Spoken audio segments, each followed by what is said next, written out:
Hello WhatsApp guys, কি অবস্থা সবার? আশা করি সকলেই অনেক ভালো আছেন। অনেকগুলো দিন হয়ে গেল সেইভাবে ভিডিও আপলোড করা হয় না বা ভিডিওর দিকে সেভাবে ফোকাস করা হয় না। আসলে আমি একটু অন্য কাজের দিকে ব্যস্ত ছিলাম বেশ কিছুদিন যাবৎ, এই জন্য আসলে ওইভাবে সময় দিতে পারি নাই।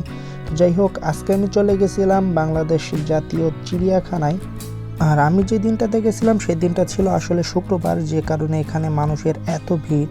আমার ধারণা এখানকার লোকেশন আপনারা কম বেশি সবাই জানেন, তারপরেও যারা জানেন না তাদেরকে জানানোর উদ্দেশ্যে বলে দেই, এটির লোকেশন হইতেছে গিয়ে মিরপুরে। আর ঢাকা সিটির ভেতর থেকে এমন অনেক বাস আপনারা পেয়ে যাবেন যেগুলো ডিরেক্ট চিড়িয়াখানার উদ্দেশ্যেই আসে।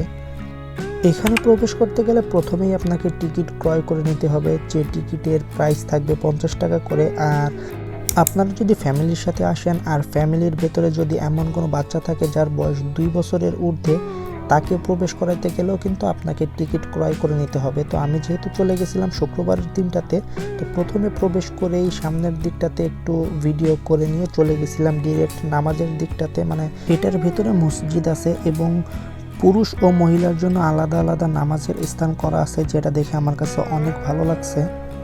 ফাইনালি নামাজ শেষ করে বেরিয়ে পড়লাম ঘোরাঘুরি করার জন্য। আর এখানে প্রবেশ করে বেশ কিছু দূর সামনে এসে দেখবেন যে এখানে একটি ম্যাপ দেওয়া আছে, আর এই ম্যাপের ভেতরে কোথায় কি আছে সব কিছুর ডিটেলস দেওয়া আছে খুব ভালোভাবেই।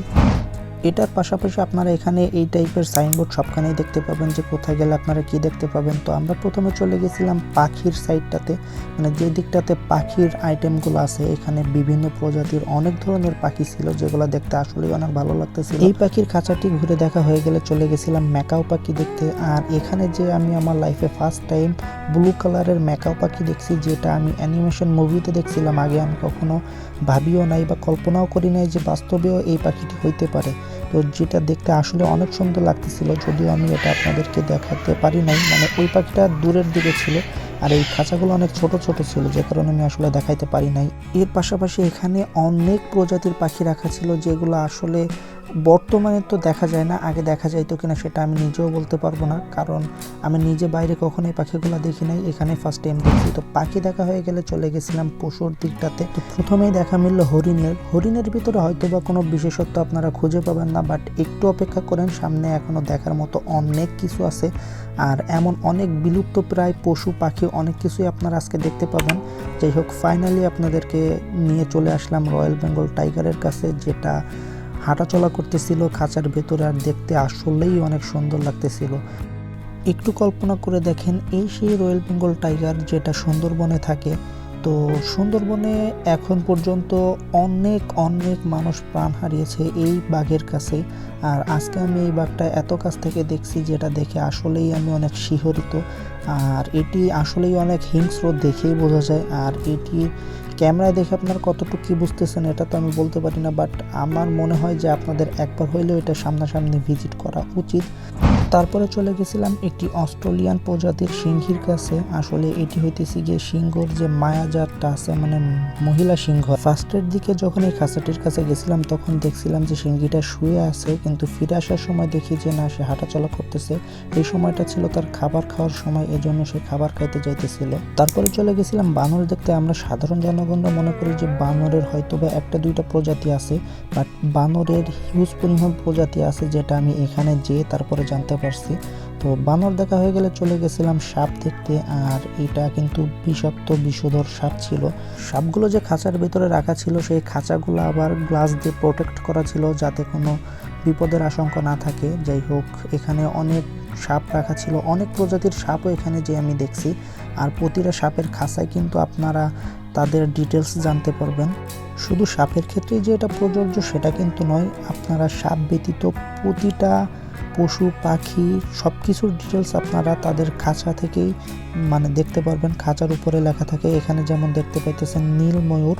তো এখানেও আমি যে ফার্স্ট টাইম নীল ময়ূর দেখছি। আসলে ময়ূরের পাখনা অনেক দেখছি বা পাখনা অনেক কিনছি, বাট কখনো ময়ূর ওইভাবে সামনে থেকে দেখা হয় নাই। আর যদিও ছোটবেলায় দেখছি, বাট ওইটা আমার ওইভাবে মনে নাই। ময়ূর দেখা শেষ হলে তারপরে চলে গেছিলাম জলহস্তী দেখতে। আর এই জলহস্তিটা দেখতে আসলেই অনেক ভালো লাগতেছিল, অনেক কাছ থেকে দেখছি। আর জলহস্তির গায়ে হাত দিয়েও দেখছি, ওদের গায়ের চামড়া দেখলাম আসলেই অনেক শক্ত বা অনেক মজবুত।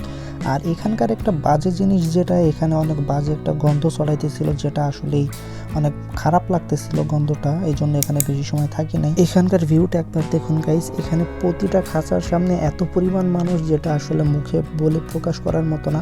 এখানে সব থেকে আমার মন কাটছে এই জিনিসটা, এই যে সাদা কাক। আপনারা এই সাদা কাক কে কে দেখছেন অবশ্যই আপনারা কমেন্ট করে জানিয়ে দিবেন যে আপনারা সাদা কাক এর আগে কে কে দেখছেন। আমি আমার লাইফে ফার্স্ট টাইম এখান থেকে সাদা কাক দেখছি। তারপরে চলে গেছিলাম বাজ পাখি দেখতে। এখানে কিন্তু অনেক প্রজাতির বাজ পাখি ছিল, আর আপনারা প্রতিটা খাঁচায় মানে তাদের ডিটেলস জানতে পারবেন যে কোনটা কোন প্রজাতির বাজ পাখি বা কোনটা কোন প্রজাতির কি। তারপরে দেখলাম অনেক বড় প্রজাতির দুইটি বন গরু, যদিও এটির অন্য একটি নাম আছে, বাট এই মুহূর্তে ওই নামটি আমার মনে নাই, যে কারণে আমি বন গরু বললাম। তো যাই হোক, তারপরে দেখলাম যে গাধা, এখানে অনেক প্রজাতির গাধা আপনারা দেখতে পাবেন।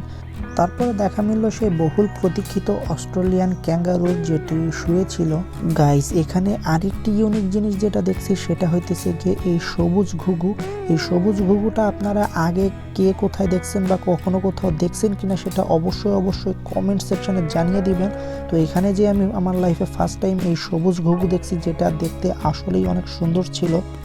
তারপরে যে দেখলাম জিরাফ, যদিও এই জিরাফটি আগে এখানে ছিল না। এখানে কিন্তু একটি জিরাফ না, আরও অনেকগুলো জিরাফই আছে। আমি কথার প্রেক্ষিতে বলে ফেলছি যে জিরাফটি, অনেকগুলো জিরাফ এখানে আছে। যাই হোক, রিসেন্টলি এই জিরাফগুলো এখানে নিয়ে আসা হয়েছে। তারপরে দেখা মিলল জেব্রার, যদিও জেব্রাগুলো অনেক দূরে ছিল। তারপরে দেখলাম এক প্রজাতির মহিষ। এই মহিষগুলো আমি ডিসকভারি চ্যানেলে দেখছিলাম অনেক আগে, বাস্তবে এখানে এসে দেখলাম। তারপরে দেখলাম হইতেছে গিয়ে হাতি, যদিও এখানে হাতি দেখার মতো কোনো বিশেষত্ব কিছু নাই। যাই হোক, হাতি আপনারা আগে পরে অনেকেই দেখছেন, এখানে ছিল, সেটা আপনাদেরকে দেখানোর উদ্দেশ্যে ভিডিও করে নিয়েছিলাম, এছাড়া আর তেমন কোনো কিছু না। তারপর আস্তে ধীরে সামনের দিকে আগাইতেছিলাম কি আছে দেখার জন্য। সামনের দিকটাতে এসে দেখলাম যে একটি গন্ডার। এখানে বাচ্চাদের বিনোদনের জন্য কিন্তু শিশু পার্ক নামে একটি জায়গা ছিল, যেখানে আপনাদের বাচ্চাদেরকে বিভিন্ন রাইডে চড়াইতে পারবেন। শিশু পার্ক থেকে বেরিয়ে দেখা মিলল উট পাখির, যেটা আসলে অনেক সুন্দর লাগতেছিল দেখতে। এখানে অনেকগুলা উট পাখি ছিল, বড় ছোট অনেক ধরনের উট পাখি এখানে ছিল। তারপরে চলে গেছিলাম ভাল্লুক দেখতে। ভাল্লুকটা দেখে আসলে অনেক ভালো লাগতেছিল, আর ভাল্লুকটা দেখেই বোঝা যাইতেছিল যে আসলে এটি অনেক হিংস্র। আর এই দিকটাতে অনেক প্রজাতির বাঘ, সিংহ এসবগুলো রাখা ছিল। ফাইনালি আজকের মতো আমার ঘোরাঘুরি শেষ। আমি বেরিয়ে আসছি বাইরের দিকটাতে। আপনাদেরকে জানানোর উদ্দেশ্যে আরেকটা কথা বলে দেই, এখানে ঘুরতে আসতে চাইলে আপনারা অবশ্যই হাতে একটু বেশি করে সময় নিয়ে আসবেন, না হলে কিন্তু পুরো এরিয়াটাই ঘুরে শেষ নামাইতে পারবেন না। যাই হোক গাইজ, আজকের মতো ভিডিওটা এখানেই শেষ করলাম। দেখা হবে নেক্সট ভিডিওতে। তত সময়ের জন্য ভালো থাকুন, সুস্থ থাকুন, আল্লাহ হাফেজ।